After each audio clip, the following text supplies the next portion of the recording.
드디어 오늘 말씀에서 발락과 발람이 만나는 장면이 등장합니다. 발락이 이 발람을 정말 많이 기다려왔다라는 것을 말씀은 은유적으로 표현하고 있는데요. 한 나라의 임금인 발락이 발람을 맞이하기 위하여서 자기 영토 끝자락까지 직접 찾아가는 모습을 오늘 말씀에서는 드러내서 보여주고 있습니다. 그러니까 그만큼 발락에게 지금 이 일은 매우 중대한 일이라라는 거예요. 그러니까 발람이 제대로 저주만 해주면 이 이스라엘이라는 가장 큰 위협으로도 여겨질 수 있는 이 민족들을 어떻게든 해볼 수 있을 것 같은 거죠. 그래서 이 발람을 데려다가 소위 소와 양을 잡고 잔치를 베풀며 그에게 부탁을 다시 한번 하게 됩니다. 그런데 이제 저주할 대상을 만나러 가야 하는 장면에서 좀 재밌는 표현들이 등장하는데요. 이 41절 말씀 보면 아침에 발락이 발람과 함께하고 그를 인도하여 바알의 산당에 오르매 발람이 거기서 이스라엘 백성의 진 끝까지 보니라 라고 표현되어 있습니다. 그런데 바알의 산당에 올랐다라고 말씀은 이야기하고 있습니다. 그러니까 지금 발람이 섬기는 신이 이 바알이 아니라라는 것을 알고 있는 것 아닙니까? 왜냐하면 그 먼 몇백 킬로나 떨어진 곳에 있던 선지자가 예언을 한다라면 그가 어떤 이의 이름으로 예언을 하는지도 이 발락은 들었을 거예요. 그런데 신이 중요한 게 아니라라는 거죠. 사실 그는 정말 신을 믿는지 그것조차 이해할 수 없는, 그러나 오로지 자신의 이 유익만을 위하여서는 어떤 신에게든지 절할 수 있다라는 그런 생각을 가지고 있는 것이 발락인 것입니다. 그래서 바알 신당으로 데려가는 거예요. 하나님을 섬기는 선지자를. 그러니까 아무런 생각이 정말 없는 거죠. 그런데 그한테 가장 중요한 것이 무엇이냐면 이스라엘 백성을 물리치는 것 아닙니까? 그래서 이 바알 산당에 올랐는데 그것이 어떻게 되었다라고 이야기하냐면 이스라엘 백성의 진 끝까지 보이니라 라고 이야기하고 있습니다. 그러니까 이스라엘이 전체가 다 보이는 곳에 올라가는 것도 아니었어요. 혹시나 그가 이렇게 여러 번 거절한 이유를 생각을 하다 보니까 그도 혹시 이스라엘이라는 민족을 어떤 민족인지 듣고 있는지 알고 있는지 그것이 걱정된 것이에요. 그러니까 오늘 말씀에서는 무엇을 하냐면 당신이 저주해야 할 대상들이 어떤 사람들인지 얼마나 강대한 자들인지 보소서 이렇게 할 수가 없는 거예요. 사실 저들 아무것도 아닙니다 라는 것을 보여주려고 그들의 진 끝이 보이는 곳까지 가는 겁니다. 그러니까 전체 진이 아니라 끝에 일부 진들만 보이는 곳까지 가서 저기 저 정도의 민족인데 라고 이야기하고 있는 거예요. 그러니까 모든 권모술수를 다 쓰고 있는 거죠. 신에게 저주하기를 부탁하며 거기에다가 자신의 물질까지 또 다 드립니다. 그리고 심지어 상대를 얕잡아 볼 수 있는 모든 수들을 다 쓰고 있는 것입니다. 그러니까 발락은 소위 이 세상에서 사람들이 자신의 유익을 위하여 어떻게 살아가고 있는지를 너무나 극명하게 보여주는 인물이 발락이라는 것이죠. 그런데 하나님께서는 이 이스라엘을 통하여서 이미 약속하신 것을 이루어 가시는 중이십니다. 말씀은 이와 같은 사건이 이미 있을 것을 또 보여주셨는데요. 창세기 12장 3절의 말씀은 이렇게 이야기하고 있습니다. 내가 너로 큰 민족을 이루고 내게 복을 주어 내 이름을 창대하게 하리니 너는 복이 될지라. 너를 축복하는 자에게는 내가 복을 내리고 너를 저주하는 자에게는 내가 저주하리니 땅의 모든 족속이 너로 말미암아 복을 얻을 것이라 하신지라 라고 이미 아브라함에게 하나님은 먼 옛날에 약속하셨다라는 것이죠. 그러니까 이 세상에서 참으로 축복과 저주를 내리실 수 있는 분은 축복이 축복이 되게 하고 저주가 저주가 되게 하실 수 있는 분은 오직 하나님뿐이시라라는 거예요. 인간이 자신의 원하는 것과 노력들로 인하여서 그것들을 이루어낼 수 있는 영역이 아니라라는 것을 하나님은 이미 드러내 보여주고 계신 것이죠. 그렇기 때문에 오늘 이 발락의 발버둥은 결국 이루어질 수가 없는 것입니다. 왜냐하면 하나님께서 이스라엘을 축복하기로 결정하셨기 때문에 그런 거예요. 아무리 발버둥 쳐도요, 아무리 그들을 이기기 위해 날뛰어도요, 이 세상의 것들은 하나님의 말씀 앞에, 하나님의 능력 앞에 결코 그 뜻을 이루어내지 못한다라는 것입니다. 하나님은 이스라엘을 축복하시기로 결정하셨습니다.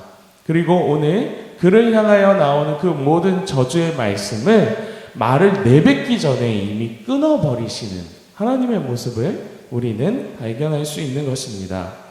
이처럼 하나님은 우리를 보호하시고 인도하시고 축복하시기를, 그리고 이 세상에 복이 되는 자들이 되게 하시기를 원하시는 거예요. 단지 이스라엘에게만 행하는 말씀이 아니라 하나님의 백성된 지금의 우리에게도 이 하나님의 말씀은 여전히 유효한 줄 믿습니다. 여러분, 하나님은 우리를 세상에 복이 되는 자들로 사용하길 원하십니다. 온갖 권모술수를 써서라도 오직 자신만의 유익을 위하여서 살아가고 그것이 정답이라고 여기는 이 발락과 같은 삶을 살아가는 것이 요즘의 세상이라는 것이죠. 그런데 그렇게 자신의 유익만을 위하여 살아가는 인생보다 더 중요하고 귀하고 값진 인생을 사는 법, 이 세상에 복과 같은 존재로 사는 법이 있으니 그것이 무엇이냐? 하나님의 말씀에 순종하는 자들의 삶, 하나님이 함께 하시는 인생의 삶이 그와 같은 삶이라라는 거예요. 참된 복된 삶이라라는 겁니다.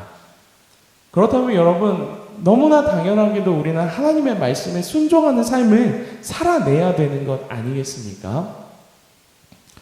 처음 발람은 자신의 원하는 것들, 이 발락이 주어준다고 얘기하는 그 모든 것들을 얻어내기 위해서 사실 발락을 찾아왔어요.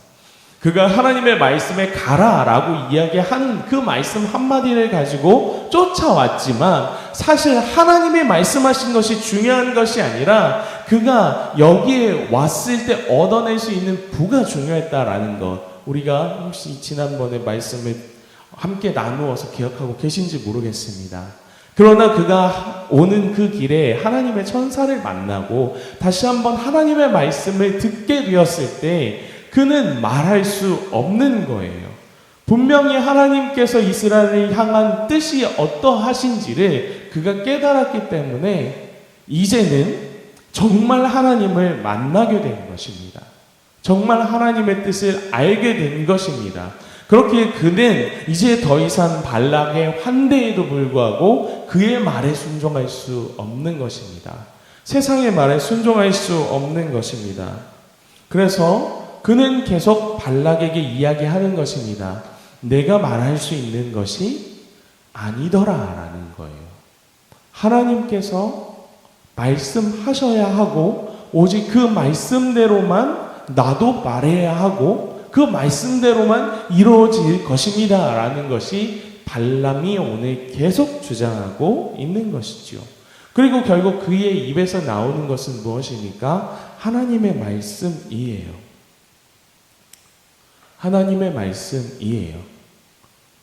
그의 인생에 가장 원하는 물질과 온갖 자리들, 명예들, 그럼에도 불구하고 그가 하나님을 참으로 만났다면 그의 입에서 나올 수 있는 것은 결국 하나님께서 하시는 대로라는 것이죠.